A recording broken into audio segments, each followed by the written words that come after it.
जय श्री कृष्ण। कार्तिक माह में धर्मराज जी की कहानी। किसी गांव में एक बुढ़िया रहती थी। वह बहुत नियम धर्म से व्रत रखा करती थी। एक दिन भगवान के घर से यमदूत उसे लेने आ गए और वह उनके साथ चल पड़ी। चलते चलते एक गहरी नदी आई तो यमदूत बोले कि माई, तुमने कभी गोदान की हुई है या नहीं? कभी गाय की सेवा की है?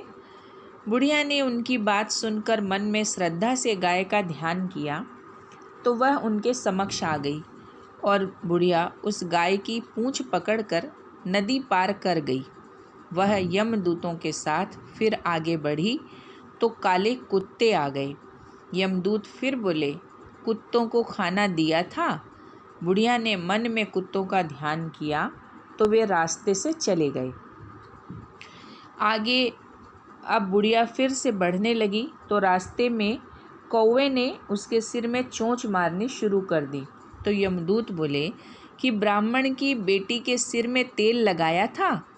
बुढ़िया ने ब्राह्मण की बेटी का ध्यान किया तो कौवे ने चोंच मारनी बंद कर दी। कुछ आगे बढ़ने पर बुढ़िया के पैर में कांटे चुभने लगे तो यमदूत बोले कि खड़ाऊ आदि कभी दान की है? बुढ़िया ने उनका ध्यान किया तो खड़ाऊ उसके पैरों में आ गई। बुढ़िया फिर आगे बढ़ी तो चित्रगुप्त जी ने यमराज से कहा कि आप किसे लेकर आए हो? यमराज जी बोले कि बुढ़िया ने दान पुण्य तो बहुत किए हैं लेकिन धर्मराज जी का कुछ नहीं किया, इसलिए आगे के द्वार इसके लिए बंद है। सारी बात सुनने के बाद बुढ़िया बोली, आप मुझे सिर्फ 7 दिन के लिए वापस धरती पर भेज दो। मैं धर्मराज जी का व्रत और उद्यापन करके वापस आ जाऊंगी। बुढ़िया माई वापस धरती पर अपने गांव आ गई और गांव वालों ने उसे चले जाने के पश्चात वापस आने वाली समझकर डर गए और अपने दरवाजे बंद कर दिए। वह जब अपने घर गई तो बहू बेटे भी दरवाजे बंद करके बैठ गए। बुढ़िया ने कहा कि मैं वही आपकी माँ हूँ। मैं तो धर्मराज की आज्ञा से वापस धरती पर 7 दिन के लिए आई हूँ।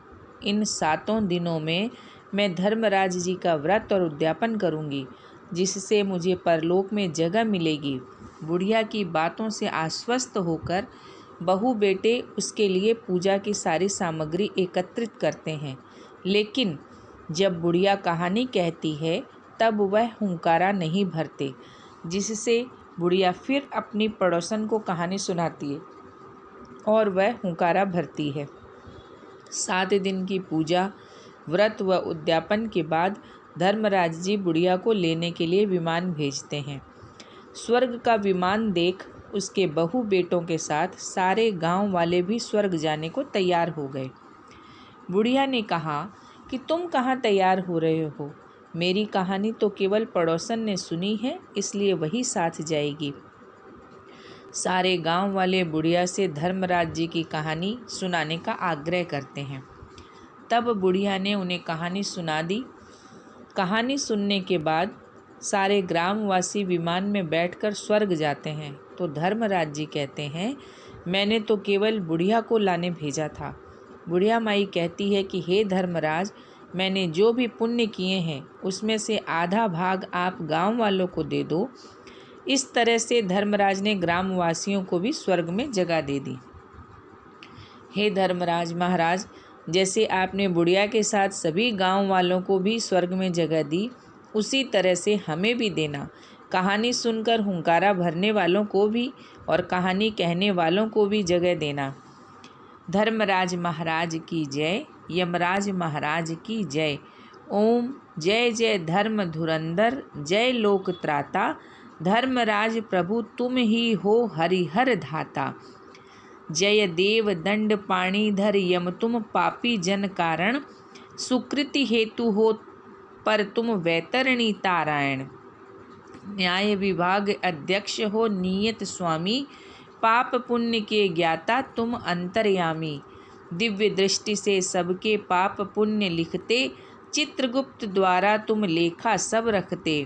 छात्र पात्र वस्त्रान्न क्षिति सैयावानी, तब कृपया पाते हैं संपत्ति मन मानी।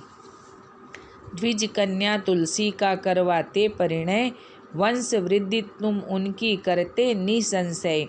दानोद्यापन याजन तुष्ट दया सिंधु, मृत्यु अनंतर तुम ही हो केवल बंधु। धर्मराज प्रभु अब तुम दया हृदय धारो, जगत सिंधु से स्वामिन सेवक को तारो। धर्मराज की आरती जो कोई नर गावे, धरणी पर सुख पाके मन वांछित फल पावे। नारायण नारायण।